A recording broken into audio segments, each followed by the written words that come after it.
Hi everyone, welcome to this video. You probably know that I do not make stock recommendations, hence please do not treat this as one. Objective of this video is to let you know a few interesting points about Bajaj Finance, which is the subsidiary of Bajaj Finserv, and why I as an individual trust this company that would provide good returns to its shareholders for years to come.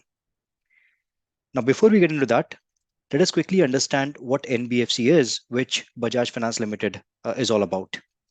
So a non-banking financial company is registered with the Reserve Bank of India and is engaged in the business of loans, advances, acquisitions of instruments such as shares, debentures, securities, so on and so forth, that is issued by the government or local authority or other marketable securities across India. So what is the difference between a bank and the NBFC? So NBFCs do not form part of the payment and settlement systems that we currently have across the country and cannot issue checks drawn on itself. This majorly is the difference between the NBFC and the bank. Now, just to let you know, as of financial year 2022, we have close to 9,600 NBFCs that are registered with the Reserve Bank of India, and Bajaj Finance Limited is just one of them. So with this definition in mind, let us move ahead and then try to understand that what Bajaj Finance is and how it evolved. Story goes back to the year 2008 when Bajaj Finance has successfully transformed from a captive two-wheeler financer to a diversified NBFC, which is heavily driven by technology and big data. From those days of 2008 until this date in 2023, Bajaj Finance Limited has close to 60 million customers, that is 6 crore. And to put this into a perspective, right? So how big is this customer base is all about? So to put this into perspective, HDFC Bank has 68 million or close to 7 crore customers. That is just 13.33% more than Bajaj Finance. So we can say that Bajaj Finance is more or less the size of HDFC Bank when it comes to the customer base. So Bajaj Finance is not just comparable by the size, but it has few more big numbers to its credit. The first one being it finances more than 70% of all the consumer durables financed in India. It's the market leader. Bajaj Finance mainstay is no cost EMI, where a consumer who buys a TV or an AC or a fridge is offered a 0% EMI with no or minimal processing fees. The company has expanded its presence to close to 3,504 locations with a distribution network of close to 133,200 point of sales, and it has an ambition to grow to 5,000 locations in coming next 5 years. So you visit Chroma, you visit Reliance Digital, you visit Lotus, you will find an outlet of Bajaj Finance and people sitting around there offering the customers with 0% EMI option. So by the way, Bajaj Finance is a famous option for disbursing loan in minutes, which no other competitor is close to, including the incumbent banks. So in e-commerce space, it has onboarded close to 140 partners and created a marketplace for financing of electronics and ancillary products that has been enabled by its omnipresent digital platform. So this is one of the dreams which even incumbent banks are now trying to achieve. They want an omni-channel experience to be given to their client. They're struggling with it, and Bajaj Finance is already there. So what has led Bajaj Finance to acquire this bigger size, and what would fuel it in the future? Bajaj Finance operates by leveraging its existing customer base. So out of existing 6 CR customer, it has planned to cross-sell to its best 27 million customers.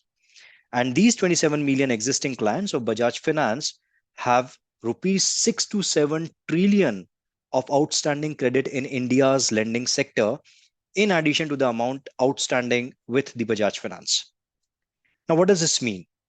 This means that Bajaj Finance has well-structured digital footprint of these 2.7 CR customers, their buying behavior, their spending patterns, and more importantly, these are the ones who are affluent and rich clients with high credit affordability, and Bajaj Finance knows that.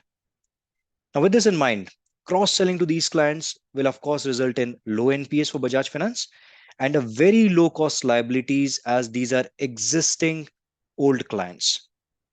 By the way, there is no other NBFC that is sitting on this big trove of data, and probably no other bank is analyzing their data better than Bajaj Finance.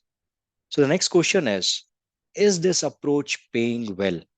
It is focusing more on the existing customers and servicing them better so that they do not move to someone else.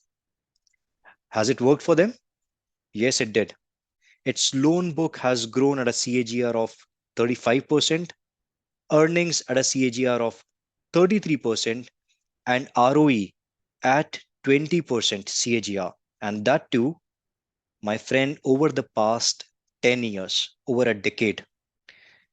Recently, there have been headlines where the numbers were reported as 27% year over year AUM growth and 5.5% quarter on quarter growth. And there was a lot of halla that the numbers are not that good. So the market was worried that 27% is a lower growth number versus expectation of around 30%, which means Bajaj Finance was not able to meet the 30% expectation, which was just falling short by 3%. Now, I do not believe this result changes anything fundamentally. It's too big a company. It is doing tremendously well fundamentally. It is running its business more on technology and data analysis. And this is not a company which is built on, a couple of percentage points lower or higher percentage will change anything tremendously, especially when it is a quarterly result. I strongly believe Bajaj Finance's big data and technology strength and its ability to raise low cost liability will surely help it gain market share over the coming years. It won't be an exaggeration. It will show the same results for the coming decade. So the fact that NPAs are now lower than pre-COVID levels with loan book growth as close to 25% highlights the strength of this franchisee. So I recommend Bajaj Finance is one of the franchisee which you all should look forward to. Please note, it is not an investment recommendation. It is absolutely my own view on how Bajaj Finance is as a company. Hope you like this video. For more such videos, keep watching my channel and please do subscribe. Thank you.